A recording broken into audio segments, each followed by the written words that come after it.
एक बहुत ही गरीब परिवार का लड़का जो बचपन में अखबार बेचा करता था और बड़ा होकर वह लड़का भारत जैसे देश का राष्ट्रपति बना।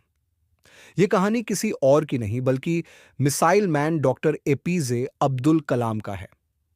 आज के इस वीडियो में आप डॉक्टर एपीजे अब्दुल कलाम के जीरो से हीरो बनने का संघर्षपूर्ण सफर के बारे में जानने वाले हैं। तो चलिए जानते हैं।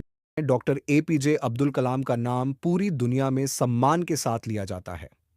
लेकिन क्या आप जानते हैं कि वह बचपन में अखबार बेचा करते थे और उनके पास स्कूल की फीस भरने तक के पैसे नहीं होते थे। उन्होंने अपनी मेहनत और ज्ञान के दम पर भारत को मिसाइल टेक्नोलॉजी में विश्व शक्ति बना दिया और बाद में देश के राष्ट्रपति भी बने। अब्दुल कलाम का जन्म 15 अक्टूबर सन 1931 में तमिलनाडु के रामेश्वरम में एक गरीब परिवार में हुआ था। उनके पिता नाव बनाने का काम करते थे और मां गृहिणी थी। परिवार बड़ा था और आर्थिक स्थिति कमजोर, इसलिए अब्दुल कलाम ने बचपन में ही अखबार बेचना शुरू कर दिया। लेकिन उनके अंदर सीखने की जबरदस्त भूख थी। वे हर दिन नई चीजें सीखने और कुछ बड़ा करने की सोचते थे। गरीबी के बावजूद उन्होंने अपनी पढ़ाई जारी रखी और विज्ञान में गहरी रुचि दिखाई। वे स्कूल के सबसे होशियार छात्रों में से एक थे। साथ ही गणित और भौतिकी में बहुत तेज थे। वर्ष 1994 में उन्होंने सेंट जोसेफ कॉलेज से ग्रेजुएशन किया और फिर मद्रास इंस्टीट्यूट ऑफ टेक्नोलॉजी में एरोस्पेस इंजीनियरिंग की पढ़ाई की। मद्रास इंस्टीट्यूट ऑफ टेक्नोलॉजी में पढ़ाई के दौरान उन्हें समझ आ गया था कि वह जिंदगी में कुछ बड़ा करने के लिए ही पैदा हुए हैं। अपनी पढ़ाई पूरी करने के बाद डॉक्टर कलाम ने भारतीय रक्षा अनुसंधान संगठन टीआरडीओ में काम करना शुरू किया। कुछ सालों बाद वे इसरो में शामिल हुए और भारत के पहले सैटेलाइट लॉन्च व्हीकल एसएलवी-3 को विकसित करने में अहम भूमिका निभाई। उन्होंने भारत के पहले स्वदेशी उपग्रह रोहिणी को अंतरिक्ष में भेजा, जो उनकी पहली बड़ी सफलता थी। वर्ष 1980 के दशक में भारत को एक मजबूत रक्षा प्रणाली की जरूरत थी। डॉक्टर कलाम ने अग्नि और पृथ्वी जैसी मिसाइलों के निर्माण में अहम योगदान दिया। उनकी मेहनत और सफलता के कारण उन्हें मिसाइल मैन ऑफ इंडिया कहा जाने लगा।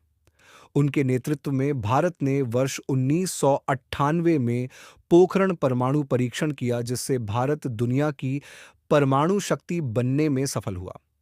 डॉक्टर कलाम को उनकी महान उपलब्धियों के कारण वर्ष 2002 में भारत का राष्ट्रपति चुना गया। राष्ट्रपति बनने के बावजूद वे सरल जीवन जीते थे और हमेशा विज्ञान और शिक्षा को बढ़ावा देते थे। डॉक्टर कलाम की कहानी हमें सिखाती है कि गरीबी कोई बाधा नहीं। अगर आपके पास सीखने और मेहनत करने की भूख हो, उनकी महान उपलब्धियों और देश के लिए किए गए कार्यों के कारण उन्हें देश का सर्वोच्च नागरिक सम्मान भारत रत्न भी दिया गया। बाद में उन्हें भारत का राष्ट्रपति बनने का अवसर मिला और वे प्रेसिडेंट ऑफ इंडिया के पद पर भी आसीन हुए। राष्ट्रपति बनने के बाद भी उनका जीवन बेहद सादा और प्रेरणादायक रहा। वे हमेशा बच्चों और युवाओं से मिलना पसंद करते थे और उन्हें बड़े सपने देखने के लिए प्रेरित करते थे।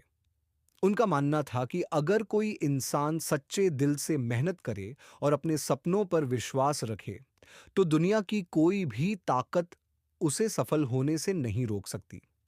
डॉक्टर कलाम का एक प्रसिद्ध विचार आज भी लाखों लोगों को प्रेरित करता है। वे कहते थे कि सपने वो नहीं होते जो हम सोते समय देखते हैं, बल्कि सपने वो होते हैं जो हमें सोने नहीं देते। यह विचार हमें सिखाता है कि अगर हम अपने लक्ष्य के प्रति पूरी लगन और मेहनत से काम करें, तो असंभव भी संभव बन सकता है।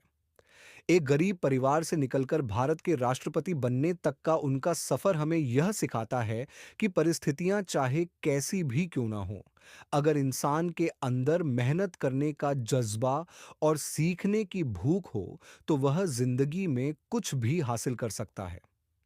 दोस्तों, डॉक्टर एपीजे अब्दुल कलाम की यह प्रेरणादायक कहानी हमें कभी हार न मानने और हमेशा आगे बढ़ते रहने की सीख देती है। दोस्तों, अगर आपको डॉक्टर कलाम का प्रेरणादायक कहानी सही लगा, तो वीडियो को लाइक कीजिए, अपने दोस्तों में शेयर कर दीजिए। ऐसे ही और वीडियो देखने के लिए चैनल को सब्सक्राइब कर लीजिए। मिलते हैं अगली वीडियो में। तब तक के लिए धन्यवाद।